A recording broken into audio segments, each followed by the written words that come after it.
जय हिंद दोस्तों, वंदे मातरम। कल देर शाम को सुप्रीम कोर्ट ने नुपुर शर्मा को लेकर जो टिप्पणियां करी हैं, जिसमें कि कहा गया है कि नुपुर शर्मा को देश की सुरक्षा के लिए खतरा बताया गया है और कहा है कि उनको सभी के सामने आकर टीवी पर माफ़ी मांगनी चाहिए और उदयपुर में जो भी कुछ हुआ है उसके लिए भी उन्हें ही जिम्मेवार ठहराया गया है। इसके बाद से कई सारे नेटिजन्स हैं जो कि शौक में हैं। लोगों को यकीन नहीं हो रहा है कि सुप्रीम कोर्ट इस तरह की टिप्पणी कैसे कर सकती है। खैर ठीक है, लेकिन माननीय सुप्रीम कोर्ट ने कुछ चीज़ें कही हैं तो कुछ सोच समझ कर ही कही होंगी। लेकिन इसके बाद से कई लोगों के रिएक्शन सामने आ रहा है। भाई ऑब्वियस ही बात है, आज की डेट सोशल मीडिया की है, तो ऐसे में रिएक्शंस को सामने आने में देर नहीं लगती है। ऐसे में ग्रीड बिल्डर्स जो कि लगातार ये जो पूरा मामला चल रहा है ज्ञानवापी वाला, तब से ही भारत से जुड़ गए हैं।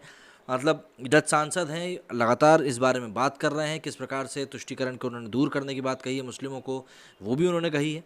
जरा जान लेते हैं अब उन्होंने नुपुर शर्मा के इस मामले के ऊपर क्या कहा है और उन्होंने क्यों शरिया कोर्ट का जिक्र कर दिया है। यहाँ पर पैगंबर पर टिप्पणी करने वाली भारतीय जनता पार्टी की निलंबित प्रवक्ता नुपुर शर्मा के खिलाफ सुप्रीम कोर्ट की टिप्पणी के बाद से राजनीति एक बार फिर से तेज हो गई। भारत में विपक्षी पार्टी के नेता जहां हिंसा के लिए नुपुर शर्मा को जिम्मेवार ठहरा रहे हैं, वहीं सत्ता पक्ष इस मामले में कुछ भी कहने से बच रहा है। भारत के अलावा अब ये मामला विदेश में भी तुल पकड़ता जा रहा है। लेकिन इन सबके बीच नीदरलैंड के दक्षिणपंथी राजनेता और सांसद गीट विल्डर्स ने नुपुर शर्मा का बचाव किया है। सुप्रीम कोर्ट की टिप्पणी के बाद विल्डर्स ने अपनी प्रतिक्रिया दी है। उन्होंने कहा कि नुपुर शर्मा कन्हैयालाल की हत्या के लिए जिम्मेदार नहीं है और उन्हें किसी भी हालत में माफ़ी नहीं मांगनी चाहिए। बता दें कि सुप्रीम कोर्ट ने शुक्रवार को नुपुर शर्मा को फटकार लगाई थी और कहा था कि उदयपुर में एक हिंदू दर्जी की हत्या सहित देश में जो भी कुछ हो रहा है उसके लिए वही अकेले जिम्मेवार है। इसके ऊपर गीट विल्डर्स ने तीखी प्रतिक्रिया दी।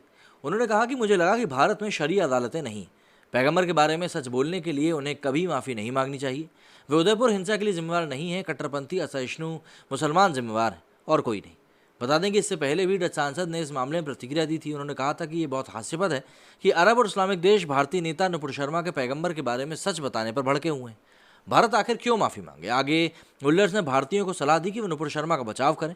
उन्होंने ट्वीट करके कहा कि तुष्टीकरण कभी काम नहीं करता, ये चीज़ें और ज़्यादा खराबी करता है। इसलिए भारत के मेरे दोस्तों, आप मुस्लिम देशों की धमकी में नहीं आए, आज़ादी के लिए खड़े हों और अपनी नेता नुपुर शर्मा के बचाव के लिए गर्व महसूस करें। सुप्रीम कोर्ट ने शुक्रवार को पैगंबर मोहम्मद के खिलाफ टिप्पणी से जुड़े नुपुर शर्मा के मामले में कड़ा रुख अपनाया था। कोर्ट ने नुपुर के खिलाफ अब तक कोई कार्रवाई नहीं होने पर सख्त नाराजगी प्रकट करी है। तल्ख टिप्पणी करते हुए कहा कि उसके बयान से देश उबल गया है। कोर्ट ने नुपुर से टीवी पर आकर माफ़ी मांगने को भी कहा। शीर्ष अदालत ने सवाल किया कि नुपुर को खतरा है या उनके बयानों से देश खतरे में पड़ गया है। सुप्रीम कोर्ट ने कहा कि जो भी कुछ हो रहा है ये हम उससे वाकिफ़ हैं और नुपुर ने जिसके खिलाफ टिप्पणी की है उसे गिरफ्तार कर लिया गया है, लेकिन नुपुर के खिलाफ अब तक कुछ भी नहीं हुआ। नुपुर के वकील वरिष्ठ वकील मनिंदर सिंह ने सुप्रीम कोर्ट को बताया कि उनके मुवक्किल की जान का खतरा है। इस पर जस्टिस सूर्यकांत ने कहा कि उन्हें खतरा है या वे सुरक्षा के लिए खुद खतरा बन गई हैं।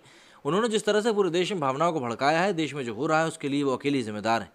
सुप्रीम कोर्ट ने कहा कि नुपुर शर्मा द्वारा माफ़ी मांगने और बयान वापस लेने में बहुत देर की गई।